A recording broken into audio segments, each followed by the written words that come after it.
Demam berdarah dengue yang merupakan penyakit endemik semakin berbahaya di tengah pandemi COVID-19. Wilayah dengan banyak kasus DBD adalah wilayah dengan kasus COVID-19 yang tinggi, seperti Jawa Barat, Jawa Timur, dan NTT.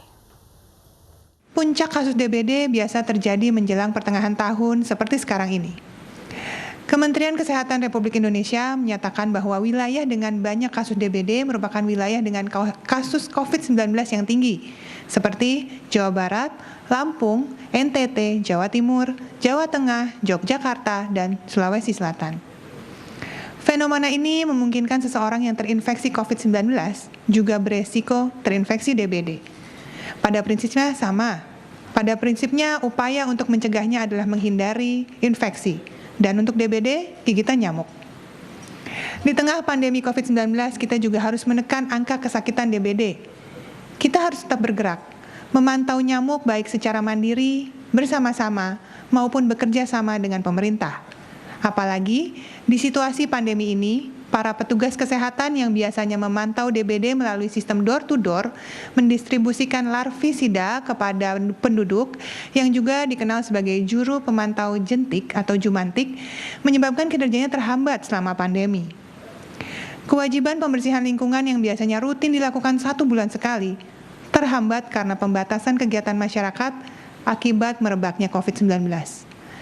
Sekarang kita mulai produktif kembali. Maka, mari perhatikan saluran air, tempat nyamuk bertelur, dan tempat-tempat dengan reservoir air. Waspadai DBD karena penyakit ini punya ciri-ciri sebagai berikut. Gejala DBD tidak langsung muncul, tetapi memerlukan waktu 4-10 hari setelah tergigit nyamuk yang membawa virus dengue. Gejala DBD yang paling umum adalah demam tinggi hingga 40 derajat Celcius yang disertai tubuh menggigil, berkeringat.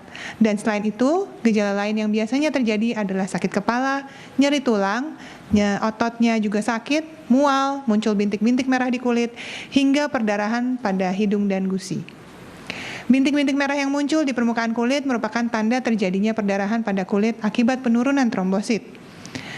DBD bisa berkembang menjadi kondisi berat dan merupakan kegawatan yang disebut dengan dengue shock atau DSS, dengue shock syndrome. Sehingga total spesimen yang kita periksa sekarang adalah 871.436 orang. Dari pemeriksaan ini kita mendapatkan data konfirmasi positif 1.301 orang, sehingga totalnya menjadi 60.695 orang. Kalau kita perhatikan distribusi dari penambahan kasus ini adalah sebagai berikut. Jawa Timur hari ini melaporkan kasus baru terkonfirmasi sebanyak 353 orang. Dan kemudian juga melaporkan kasus sembuh sebanyak 247 orang. Kemudian Sulawesi Selatan hari ini melaporkan kasus baru terkonfirmasi sebanyak 180 orang dan melaporkan juga 41 kasus sembuh. DKI Jakarta hari ini melaporkan 140 kasus baru terkonfirmasi dan sembuh 238 orang.